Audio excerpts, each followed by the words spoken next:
నారా లోకేష్ గారు. అయ్యి బాబు, ఈయన మామూలుడు కాదండి బాబు. చూస్తే ఏదో సాఫ్ట్గా ఉంటాడు, పర్వాలేదులే అమాయకుడేమో అనుకుంటాం. కానీ ఈయనకి ఇంతమంది శత్రువులు ఉన్నారనే విషయం నాకు ఈ 2-3 రోజుల్లోనే తెలిసిందండి. అయ్యి బాబు, ఈయనకి ఇంతమంది శత్రువులు ఉన్నారని తెలియక ఎంత పెద్ద మాట అన్నానంటే నేను మర్చిపోయిందండి నాకే.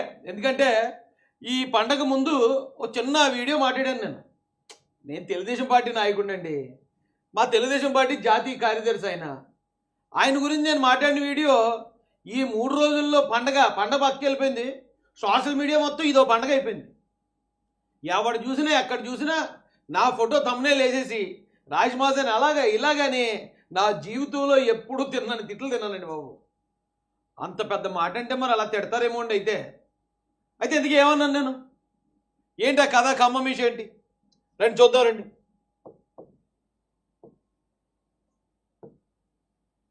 అండి ఇది తెలుగుదేశం పార్టీ అంటే చంద్రబాబు నాయుడు గారు, నారా లోకేష్ గారు మన 2024 ఎలక్షన్ కండి మొత్తం మనకి 175 స్థానాలు, ఎమ్మెల్యే స్థానాలు. ఇక్కడ 175లోనూ తెలుగుదేశం, జనసేన, బీజేపీ కూటమిగా కలిసి పోటీ చేస్తే తెలుగుదేశం పార్టీ ఏమో 135 స్థానాలు నెగ్గింది.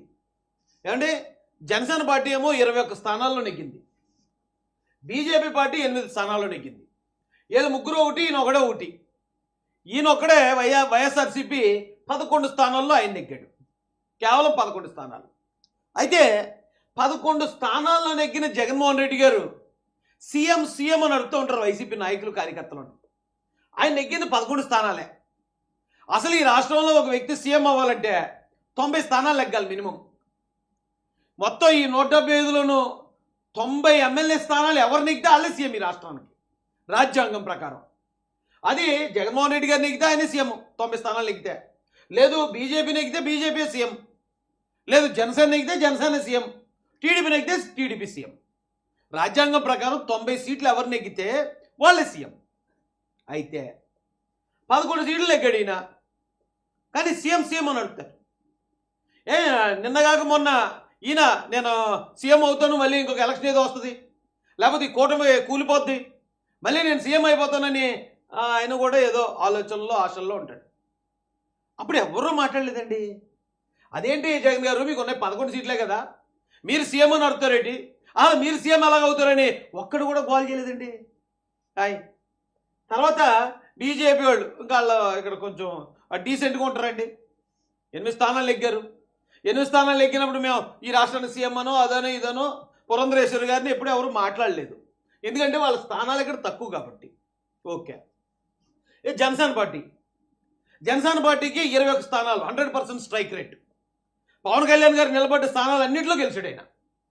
21 ఎమ్మెల్యే స్థానాలు నిలబడ్డాడు, 21 నెగ్గాడు. 2 ఎంపీ స్థానాలు నిలబడ్డాడు, 2 నెగ్గిస్తాడు. పవన్ కళ్యాణ్ గారిని కూడా సీఎం కావాలని జన సైనికులు కోరుకుంటారు. మా అన్న సీఎంగా ఉండాలి, 2.5 సంవత్సరాలు సీఎం ఇస్తారా, లేకపోతే మా ఓడికే సీఎం ఇస్తారా, వాళ్ళ ఆకాంక్ష ఖచ్చితంగా గౌరవించి తీరాలి మనం. ఎందుకంటే ఒక పార్టీలో ఒక వ్యక్తి చేరాడు అంటే ఆ నాయకుడి మీద ఆయనకున్న నమ్మకం, ఆ నాయకుడిని సీఎంగా చూడాలనే అల్టిమేట్ కోరిక అదే ఉంటుందండి. జన సైనికులు కూడా నేను ఎందుకంటే చాలా మీటింగులు కూటమి జరిగిన తర్వాత, కూటమి కనెక్షన్ కుదిరాక చాలా మీటింగుల్లో కూడా ఈ పక్కన చంద్రబాబు నాయుడు గారు, పక్కన పవన్ కళ్యాణ్ గారు నుంచి కూర్చుని ఉంటే పవన్ కళ్యాణ్ సీఎం అని అడుగుతారు. అంటే అంత ఆ జోష్ ఉంటుంది జన సైనికుల్లో. పవన్ కళ్యాణ్ గారి మీద అంత ప్రేమాభిమానాలు ఉంటాయి. అలా చూసినప్పుడు కూడా మేమందరం అదృష్టవంతుడు పవన్ కళ్యాణ్ గారు, ఎంత గొప్ప అభిమానులు సంపాదించుకున్నాడని అందరూ హ్యాపీ ఫీల్ అవుతారు. ఓకే అండి. అప్పుడు కూడా ఎవరు అదేంటి పవన్ కళ్యాణ్ గారికి 21 సీట్లు వచ్చి అలాగా సీఎం అని అడుగుతున్నారని ఎవ్వరూ ఎక్కడ మాట్లాడలేదండి. ఇక నేను చేసిన అతిపెద్ద దారుణమైన తప్పు ఏంటంటే ఇన్ని తిట్లు, ఇన్ని విమర్శలు, ఎంత పండగ పూటనండి ఇలా ఆ ఫోన్ ఇలా ఓపెన్ చేస్తే ఎవడో కూడా తిడతా ఉండేవాడు. ఉడియం ఇదేట్రా బాబు, ఇంట్లోనేమో బంధువులు ఉన్నారు. నాకేమో అసలే కొంచెం కోపం ఎక్కువే. ఎవడని తిడితే ఊరికే ఎవడరా ఏ తప్పు చేయకుండా తిడితే ఎవడు ఊరుకుంటాడండి. కానీ ఇప్పుడు మనం తెలుగుదేశం పార్టీ క్రమశిక్షణ కలిగిన పార్టీ, ఎవరైనా మనల్ని తిట్టవచ్చు కానీ మనం ఎవరిని ఏమనకూడదు. ఈ పరిస్థితిలో ఉన్నాం మేము. సర్లే పోనీ తిట్టనీలే, మరి నేను అంత తప్పు మాట్లాడాను కాబట్టి వాళ్ళు తిడుతున్నారు, తప్పే ఉందిలే అనుకున్నాను. నేను మాట్లాడిన తప్పేడు అనుకుంటున్నారు. 135 స్థానాల్లో తెలుగుదేశం పార్టీ ఉంది. 135 అండి, తిరుగులేని మెజార్టీ. 90 ఉంటే సీఎం. అలాంటిది 135 ఉన్నాయి తెలుగుదేశం పార్టీ దగ్గర. ఇక్కడ చంద్రబాబు నాయుడు గారు వేరు, లోకేష్ గారు వేరు కాదండి. తెలుగుదేశం పార్టీ భవిష్యత్తు నారా లోకేష్ గారే. ఎవరు ఏమన్నా అనుకోనివ్వండి, తెలుగుదేశం పార్టీ భవిష్యత్తు నారా లోకేష్ గారు మాత్రమే. అయితే ఆ తెలుగుదేశం పార్టీ కార్యకర్తగా, అభిమానిగా నేను ఏమన్నానంటే, మొన్న వీడియోలో లోకేష్ గారిని సీఎం చేసేయండి ఇప్పుడే. ఎందుకంటే ప్రతి అడ్డవేలోడు విమర్శిస్తున్నాడు. ఏమని? లోకేష్ గారు సకల శాఖ మంత్రి అంటాడు ఒకడు, మరొకడు వచ్చి లోకేష్ గారు సూడో సీఎంగా బిహేవ్ చేస్తున్నాడు అంటాడు ఇంకొకడు వచ్చి చంద్రబాబు నాయుడు గారికి వయసు అయిపోయింది, తెలుగుదేశం పార్టీ ఎలాగా మనుగడలో ఉంటుంది అంటాడు మరొకడు. ఈ విమర్శలన్నిటికి ఒకటే ఉందండి పరిష్కారం, లోకేష్ గారిని సీఎం చేస్తే పని అయిపోద్ది. ఎందుకంటే ఆయన సీఎం అయ్యే అధికారం, అవకాశం, మెజారిటీ ఉన్నప్పుడు సూడో సీఎం అని ఎందుకు చెప్పించుకోవాలి? ఆయనే సీఎం అయితే పోలా అనిపించింది. అలాగే సకల శాఖ మంత్రి అంటున్నారు కొంతమంది వైసీపీ వాళ్ళు. సకల శాఖ మంత్రి అని గతంలో సజ్జల రామకృష్ణారెడ్డి అనేవాళ్ళు మేము. ఎందుకంటే అతను ఎమ్మెల్యేగా, మంత్రిగా అర్హుడు కాదు. అతను జనం నెగ్గించలేదు కాబట్టి అతను ఇండైరెక్ట్గా సకల శాఖ మంత్రిలో బిహేవ్ చేసేవాడు. ఇక్కడ లోకేష్ గారికి ఏం తక్కువ? 91,000 మెజారిటీతో నెగ్గాడైనా. అలాగే తెలుగుదేశం పార్టీకి జాతీయ ప్రధాన కార్యదర్శి, సకల శాఖ మంత్రిని ఆడితో ఈడితో ఎందుకు విమర్శించుకోవాలి మనం? ఆయన డిప్యూటీ సీఎం అయితే సరిపోతుంది కదా. అవును, సకల శాఖలను ఆయన డీల్ చేయొచ్చు కదా అన్నానండి. అదంత పెద్ద తప్పు అని నాకు తెలియదండి బాబు. అస్సలు ఊహించలేదు నేను. ఎందుకంటే నేను అక్కడ ఎవరిని విమర్శించలేదండి. ఎప్పుడు జనరల్గా నా వీడియోలో జగన్ గారిని విమర్శిస్తాను, కానీ ఆ వీడియోలో జగన్ గారిని కూడా విమర్శించలేదు నేను. పవన్ కళ్యాణ్ గారిని కూడా సహాయం అడిగాను. పల్లా శ్రీనివాస్ గారిని, తెలుగుదేశం పార్టీ పొలిట్ బ్యూరోని, అలాగే పవన్ కళ్యాణ్ గారిని, సార్ ఈ విషయంలో మీ అందరూ చొరవ తీసుకుని నారా లోకేష్ గారిని డిప్యూటీ సీఎంగా ప్రకటించండి, త్వరగా ప్రకటించి తెలుగుదేశం పార్టీ శ్రేణులకి ఒక నూతన ఉత్తేజాన్ని ఇవ్వండి అన్నాను. అంటే ఇంకా అక్కడి నుంచి మొదలు పెట్టారండి. ఆ తిట్టేవాళ్ళు వైసీపీ వాళ్ళ, లేకపోతే మరో పార్టీ వాళ్ళు తెలియదు, కానీ అయ్యి బాబు అసలు మామూలు తిట్లు కాదండి. రాజేష్ మహాసేన కూటమిని విధ్వంసం చేయడానికి వచ్చాడు. కూటమిని విధ్వంసం చేయనాక నేను ఏమన్నాను నాకు అర్థం లేదండి. రాజేష్ మహాసేన పవన్ కళ్యాణ్ గారిని అవమానించారండి. అసలు అక్కడ పవన్ కళ్యాణ్ గారిని రిక్వెస్ట్ చేశాను ఆ వీడియోలో. నేను పవన్ కళ్యాణ్ గారి గురించి కానీ, జనసేన పార్టీ గురించి కానీ ఏ తప్పు మాట మాట్లాడలేదండి. ఇంకోటి ఏదోగానే ఉందండి విమర్శ. అయితే నాకే డౌట్ వచ్చింది, ఇదేంట్రా బాబు ఇలాగ విమర్శ అంటున్నారేంటి? కొంపదీసి నేను కానీ ఏమన్నా తప్పుగా కానీ నా మాటలు ఏమన్నా ఒకసారి అలాగా దొరిలేస్తే కదండి, అలాగని ఏమన్నా తప్పుడు మాటలు దొరిలేయని మళ్ళీ ఆ వీడియో ఇంకోసారి చూసినా అదే ఉంది. లోకేష్ గారి గురించి తప్ప ఇక నేను ఎక్కడా తప్పు మాట్లాడలేదండి. మరి ఎందుకు ఇలాగా ఎంత దారుణంగా అటాక్ చేస్తున్నారు అంటే నాకు అనిపించిందండి, లోకేష్ గారి నాయకత్వం కొద్ది మందికి నచ్చదు. ఎవరా కొద్దిమంది అంటే తెలుగుదేశం పార్టీని నాశనం కోరుకునేవాళ్ళు, లేదా తెలుగుదేశం పార్టీని ఆక్రమించాలనుకునేవాళ్ళు. ఈ కొద్ది మందికి లోకేష్ గారు రావటం ఇప్పుడు గొంతులో ఎలక్కే పడినట్టుంది. అరే నా పార్టీ అయిపోయింది అనుకున్నావురా, ఎందుకో జగన్ గారికే. లోకేష్ అనే వ్యక్తి ఒకవేళ పుట్టకపోయి ఉండుంటే, చంద్రబాబు నాయుడు గారి తర్వాత వారసుడు లేకుండా ఉండుంటే అయిపోయింది కదా. మరి ఆయన తదనంతరం పార్టీ ఆయనకి అడ్లేనట్టే కదా ఎవరో జగన్ గారికి. కానీ ఈయన చాలా అడ్డొచ్చేసాడు. ఆయన వారసుడు ఉండటం, ఆ వారసుడు కూడా మొన్నటిదాకా ఏదో ఆయన వ్యాపారాల్లో లేకపోతే ఎక్కడో చదువుకోవడమో అలా ఉంటే సరిపోను. ఈ 5 సంవత్సరాల్లో రోడ్డు వెళ్ళిపోయాడు రాజకీయాల్లో. క్యాడర్ని ఎలా డీల్ చేయాలి, శత్రువుని ఎలా డీల్ చేయాలి, మొత్తం అసలు మామూలుగా 40 సంవత్సరాల నుంచి రాజకీయాల్లో ఉన్నవాడు కన్నా గట్టికెత్తున్నాడు. ఎలక్కేయబడింది. సో ఇక రాజేష్ని తిట్టడం మొదలెట్టారు. లోకేష్ గారిని అది కంప్లీట్గా తెలుగుదేశం పార్టీ అంతర్గత సమస్య అండి. నేను కూడా తెలుగుదేశం పార్టీ పొలిట్ బ్యూరోని, తెలుగుదేశం పార్టీ రాష్ట్ర అధ్యక్షుల్ని అడిగాను తప్ప ఇంకెవ్వరిని అడగలే. పైగా రాజ్యాంగం అంగీకరిస్తుంది 130 స్థానాలు ఉన్నప్పుడు ఈయన సీఎంగా చంద్రబాబు నాయుడు గారు ఉండాలనుకుంటే ఆయన ఉంటాడు, లేదా నేను లోకేష్ గారిని పెట్టాలనుకుంటే ఆయన పెట్టగలుగుతాడు, లేదా ఇంకొక పల్లా శ్రీనివాస్ గారిని లేకపోతే అచ్చెన్నాయుడు గారిని ఎవరినన్నా సరే సీఎం చేసే అధికారం, డిప్యూటీ సీఎం చేసే అధికారం ఆయనకు ఉంది. ఆ ఉన్న అధికారాలతోనే అడిగానండి నేను. ఇక్కడ అవకాశం లేని చోట కూడా ముఖ్యమంత్రులను అడిగేటప్పుడు ఎవరు మాట్లాడలేదు. ఇక్కడ ఇలా అటాక్ ఎత్తున్నారట బాబు అనుకున్నాను. పోనీ ఇది ఎప్పుడు ఎక్కడ జరగలేదా? వీళ్ళందరూ వారసులే అండి. కరుణానిధి గారు సీఎం చేశారు తమిళనాడుకి. తర్వాత ఆయన కొడుకు ఎంకే స్టాలిన్ గారు, ఈయన బతుకున్నప్పుడే ఈయన మంత్రిగా చేశాడు, డిప్యూటీ సీఎంగా చేశాడు. తర్వాత ఈయన ముఖ్యమంత్రి అయిపోయాడు. ఈయన ముఖ్యమంత్రి అయిన తర్వాత 2 సంవత్సరాల క్రితం అనుకుంటాను నేను సినిమాల్లో యాక్ట్ చేసేవాడిని తీసుకొచ్చి ఈయన డిప్యూటీ సీఎం చేశాడు. తమిళనాడులో ఒక్కడు మాట్లాడలేదండి, ఒక్కడు వ్యతిరేకించలేదు. మరి అసలు ఇక్కడ డిప్యూటీ సీఎం లోకేష్ గారు అంటే, లేదా సీఎం లోకేష్ గారు అంటే మరి ఇంతమంది ఎందుకు కంగారు పడతా నాకు అర్థం కావట్లేదండి. నేను ఎవరిని విమర్శించలేదు, నేను ఆ పార్టీలో పనిచేస్తున్నాను కాబట్టి ఆ పార్టీ నాయకుడు మంచి కోరుకునే హక్కు నాకు ఉంది కదండి. దానికి ఇంత దారుణంగా నా మీద అటాక్ చేస్తున్నారు ఏమండి? ఈయన తీసేద్దామండి. తర్వాత ఈయన చూడండి, శిబు సోరెన్, హేమంత్ సోరెన్, వీళ్ళు ఛత్తీస్గఢ్ అనుకుంటా అండి. ఈయన సీఎంగా ఉన్నాడు. ఈయన సీఎంగా ఉన్న తర్వాత సీఎంగా ఉన్న టైంలోనే ఆయన తప్పుకుని ఇవాళ కొడుకుని సీఎంగా చేసుకున్నాడు హేమంత్ సోరెన్. అంటే వారసత్వం. ఆ పార్టీ మనుగడలోకి వెళ్ళాలన్నా ఖచ్చితంగా యంగ్స్టర్స్ రావాలి కదండి. సొంత కొడుకునే.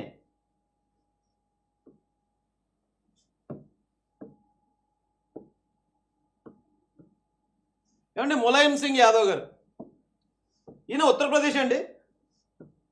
ఈయన ముఖ్యమంత్రిగా ఉంటూ కొడుకు కోసం ఆయన రాజీనామా చేసి తప్పుకుని కొడుకుని అఖిలేష్ యాదవ్ గారిని సీఎం చేశాడు. సొంత కొడుకునే. అక్కడ కూడా ఆయన డిప్యూటీ సీఎం చేసినట్టున్నాడు. ఇక వీళ్ళది దేశం అంతా తెలిసిన విషయమే. ఏమంటే జవహర్లాల్ నెహ్రూ గారు ప్రధానమంత్రి, ఆయన కుమార్తె ఇందిరాగాంధీ గారు ప్రధానమంత్రి, ఆవిడ కుమారుడు రాజీవ్ గాంధీ గారు ప్రధానమంత్రి, ఆ తర్వాత సోనియా గాంధీ గారు, రాహుల్ గాంధీ గారు కొంచెం పక్కకు జరిగారు, పార్టీ వెనకబడిపోయింది.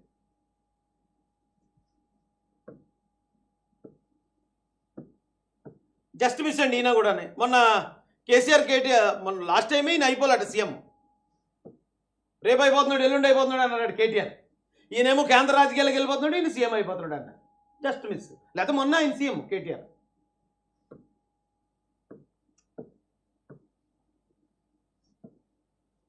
రాజశేఖర రెడ్డి గారు అబ్బాయి జగన్మోహన్ రెడ్డి గారు సీఎం. వీళ్ళు ఎక్కడ ఎప్పుడు వీళ్ళు చేసినప్పుడు ఏ గొడవ లేదండి. చంద్రబాబు నాయుడు గారు అబ్బాయి, అది కూడా పార్టీ కోసం ఎంతో పనిచేసిన వ్యక్తి, పార్టీ కోసం ఎన్నో ఎదురుదాడులు, అవమానాలు, 4000 కిలోమీటర్ల పాదయాత్ర, ఇదంతా చేసిన వ్యక్తిని కోరుకోవడం తప్పట. నేను ఒక అభిమానిగా కోరుకున్నాను. ఆ కోరుకోవడం కూడా అసలు చాలా పెద్ద తప్పది, చాలా భయంకరమైన నేరం చేశారు రాజేష్ నువ్వు అంటున్నారు. నాకు తెలియదండి అది అంత నేరం అని.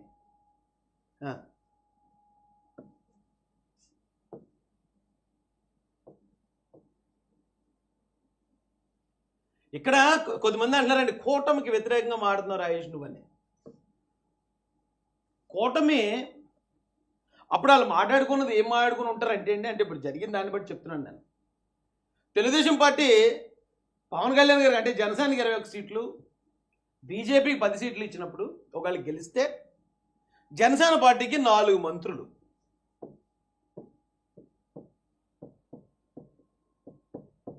బీజేపీకి 1 మంత్రి పదవి.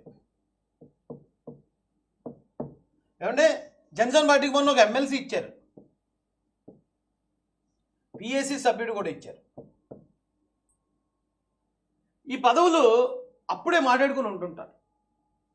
మిగతా అన్నీ కూడా తెలుగుదేశం పార్టీ దగ్గర ఉంటాయి. ఎందుకంటే ముఖ్యమంత్రి తెలుగుదేశం పార్టీ నుంచే ఉంటారు, మిగిలిన మంత్రులన్నీ తెలుగుదేశం పార్టీయే, ఈ మిగతా అన్నీ తెలుగుదేశం పార్టీ. ఎందుకంటే ఒకవేళ అప్పుడు పవన్ కళ్యాణ్ గారు మాట్లాడిన దాంట్లో ఇప్పుడు ఎవరో తక్కువ వస్తే ఆయన ఊరుకోడు, ఆయన అడుగుతాడు.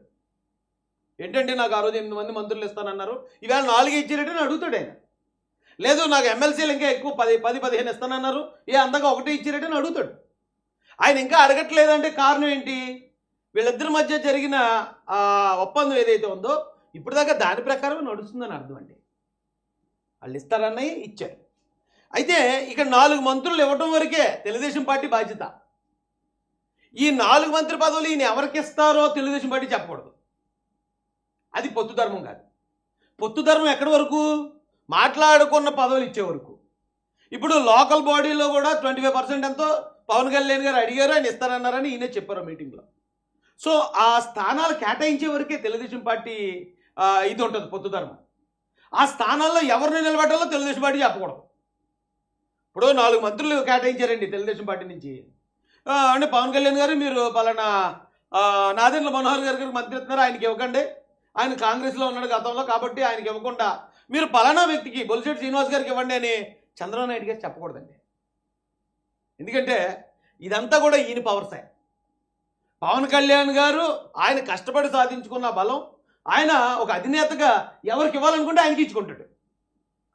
అలాగే ఒక మంత్రి పదవి బీజేపీ కేటాయించినప్పుడు బీజేపీలో మంత్రి పదవి ఎవరికి ఇవ్వాలో చంద్రబాబు నాయుడు గారు, లోకేష్ గారు చెప్పకూడదు, చెప్పలేదు కూడా. నిజానికి దాదాపు 17 మంది ఎంపీలతో బీజేపీకి కేంద్రంలో సపోర్ట్ ఇచ్చింది తెలుగుదేశం పార్టీ. 17 మంది ఎంపీలు అంటే దాదాపు ఇప్పుడు అది ఆల్మోస్ట్ లైఫ్ లైన్ లాంటిదే. తెలుగుదేశం పార్టీ మీద కూడా కేంద్ర ప్రభుత్వం ఎంతో కొంత ఆధారపడింది కదా అని ఏమంటే మీరు అమిత్ షా గారికి హోంమంత్రి ఇవ్వకండి, మరొక నాయకుడికి ఇవ్వండి అని చంద్రబాబు నాయుడు గారు చెప్పకూడదు. అది పొత్తు ధర్మం కాదు. పొత్తు ధర్మం ఏంటంటే ఆ 17 మంది ఎంపీలతో ఇవ్వటమే సపోర్టు. ముందుగా పొత్తు పెట్టుకున్నాం కాబట్టి వాళ్ళ ఇంటర్నల్ విషయాల్లోకి ఇన్వాల్వ్ అవ్వకూడదండి. పొత్తు అంటే ఎక్కడి వరకు అంటే మాట్లాడుకున్న పదవులు, మాట్లాడుకున్న కేటాయింపుల వరకు మాత్రం ఉండాలి తప్ప ఆ ఇన్నర్గా వాళ్ళ పార్టీ విధి విధానం. ఇప్పుడు ఎగ్జాంపుల్కి పవన్ కళ్యాణ్ గారు బాలినేని శ్రీనివాసరెడ్డి గారిని చేర్చుకున్నారు. ఆయన చేర్చుకోవడానికి కుదరదని తెలుగుదేశం పార్టీ నుంచి ఒకరో ఇద్దరు గొడవ చేస్తే అందరూ తిట్టారు. వాళ్ళ పార్టీ, నేను కూడా వీడియో చేశాను. ఆయన పార్టీ బలోపేతం చేసుకున్నాకి ఎవరినన్నా చేర్చుకున్నాక పవన్ కళ్యాణ్ గారికి ఉంది. గంజి చిరంజీవి గారిని చేర్చుకుంటారు, ఉదయభాను గారిని చేర్చుకుంటారు, లేకపోతే ఈయన బాలినేని శ్రీనివాసరెడ్డి ఎవరినైనా చేర్చుకుంటాడు. ఆయన అడిగే హక్కు మనకు లేదని నేనే వీడియో పెట్టాను. అలాగే ఈయన మరొక మంత్రి పదవి, 4వ మంత్రి పదవి నాగబాబు గారికి ఇస్తున్నారనేసి ఒక టాక్ వచ్చింది. చంద్రబాబు నాయుడు గారు కూడా అనౌన్స్ చేశారు.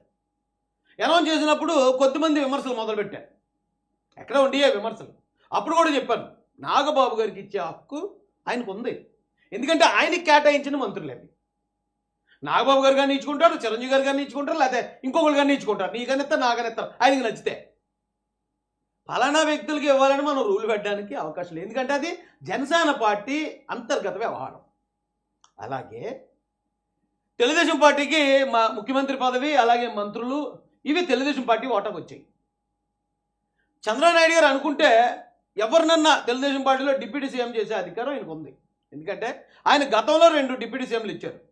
ఒకటి కేఏ కృష్ణమూర్తి గారు, 2 నిమ్మకాయల చంద్రరాజప్ప గారికి, ఇద్దరికి. అలాగే జగన్మోహన్ రెడ్డి గారు వచ్చాక ఏకంగా 10 మందికి ఇచ్చాడు ఆయన డిప్యూటీ సీఎంలు. ఇక్కడ ఇప్పుడున్న పరిస్థితులకి మరొక డిప్యూటీ సీఎం పదవి ఇచ్చే అధికారం చంద్రబాబు నాయుడు గారికి ఉంది. ఆ డిప్యూటీ సీఎం పదవి పొందే అర్హత నారా లోకేష్ గారికి కూడా ఉంది. ఒకవేళ ఇవ్వటం అంటూ జరిగితే అది తెలుగుదేశం పార్టీ అంతర్గత వ్యవహారం. దీనిలోకి మరొకరు జోక్యం చేసుకుని మీరు అక్కడ అలా చేయకూడదు, ఇక్కడ ఇలా చేయాలని చెప్పకూడదు.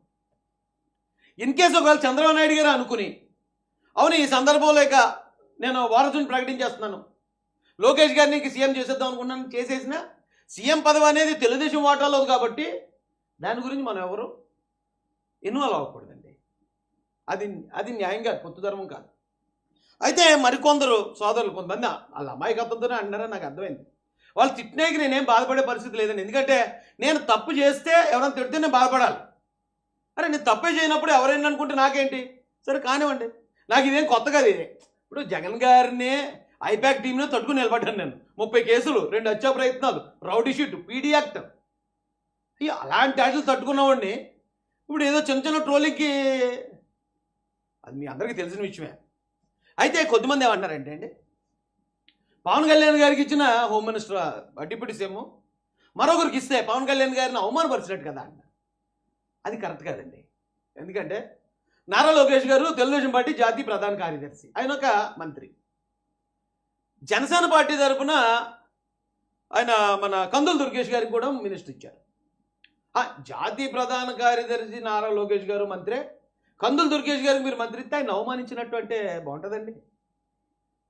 బాగోదండి. అలాగే కుప్పం నుంచి చంద్రబాబు నాయుడు గారు ఎమ్మెల్యే పోటీ చేశారు. ఇప్పుడు ఈవేళ లేటెస్ట్గా కొంతమంది సామాన్యులు కూడా ఎందుకు మా రంపచోడవరం నుంచి మా చెల్లి ఒక అంగన్వాడీ టీచర్ ఎమ్మెల్యేగా పోటీ చేసింది. కుప్పంలో చంద్రబాబు నాయుడు గారు ఎమ్మెల్యేగా చేస్తున్నారు, ఇక్కడ అంగన్వాడీ టీచర్కి ఎమ్మెల్యే ఇస్తే మరి ఆయన పరువు పోదు కదా అనకూడదండి. ఎందుకంటే రాజ్యాంగం ప్రకారం అందరూ సమానమే.